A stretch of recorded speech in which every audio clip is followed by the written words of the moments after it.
Hello friends, welcome to రుచి వంటిల్లు. ఈరోజు మనం సొరకాయ పెరుగు పచ్చడి చాలా టేస్టీగా 10-15 నిమిషాల్లో ఎలా తయారు చేసుకోవాలో చూద్దాము. ఈ సొరకాయ పెరుగు పచ్చడి మనకు అన్నంలోకి ఇంకా చపాతీలోకి తినడానికి చాలా బాగుంటుంది. చాలా సింపుల్గా ప్రిపేర్ చేసుకోవచ్చు. సో లేట్ చేయకుండా వీడియోలోకి వెళ్ళిపోదాం.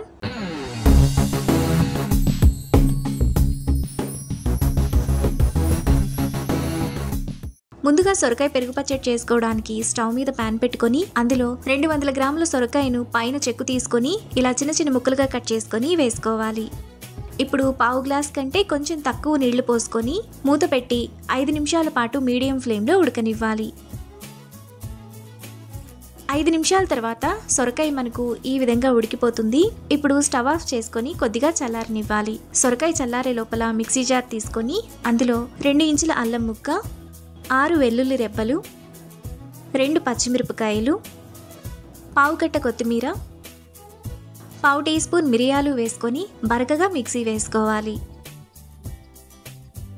పచ్చిమిర్చి కొత్తిమీరను ఇక్కడ చూపిస్తున్నట్టు ఈ విధంగా మిక్సీ వేసుకొని పక్కన పెట్టుకోవాలి. ఇప్పుడు సొరకాయను కొంచెం మెత్తగా చేసుకోవాలి. సొరకాయ ఇలా మెత్తగా చేసుకున్న తర్వాత అందులో 200 గ్రాముల పెరుగు, 1/2 టీ స్పూన్ ఆవపిండి, ముందుగా మనం మిక్సీ వేసుకున్న పచ్చిమిర్చి కొత్తిమీర, 1/2 టీ స్పూన్ ధనియాల పొడి, టేస్ట్కి తగినంత ఉప్పు, 1 గ్లాస్ నీళ్లు పోసుకొని కలుపుకోవాలి. ఈ పెరుగు పచ్చడి మీకు ఇంకొంచెం పల్చగా కావాలనుకుంటే ఇంకొద్దిగా వాటర్ని పోసి కలుపుకోవచ్చు. ఇలా కలుపుకున్న తర్వాత పక్కన పెట్టుకోవాలి. ఇప్పుడు స్టవ్ మీద మరో ప్యాన్ పెట్టుకొని అందులో 1 టేబుల్ స్పూన్ ఆయిల్ వేసుకోవాలి. ఆయిల్ వేడైన తర్వాత 1 టీ స్పూన్ తాలింపు గింజలు, 2 ఎండుమిరపకాయలు, 1 రెమ్మ కరివేపాకు వేసుకొని ఫ్రై చేసుకోవాలి.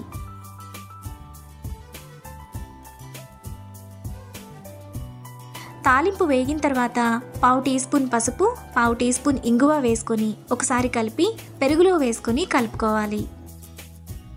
ఈ పెరుగు పచ్చడిని మనం ఫ్రిడ్జ్లో స్టోర్ చేసుకుంటే 3-4 రోజుల పాటు నిల్వ ఉంటుంది. మనకు చాలా టేస్టీగా సొరకాయ పెరుగు పచ్చడి రెడీ అయిపోయింది. ఇప్పుడు ఈ పెరుగు పచ్చడిని బౌల్లోకి తీసుకొని అన్నం ఇంకా చపాతీతో సర్వ్ చేసుకుంటే ఎంతో టేస్టీగా సింపుల్గా చేసుకునే సొరకాయ పెరుగు పచ్చడి రెడీ. ఈ రెసిపీని మీరు కూడా ట్రై చేసి మీకు టేస్ట్ ఎలా కుదిరిందో నాకు కామెంట్స్లో షేర్ చేయండి. ఈ వీడియో కనుక మీకు నచ్చినట్లయితే లైక్ చేసి, షేర్ చేసి, సబ్స్క్రైబ్ చేయండి.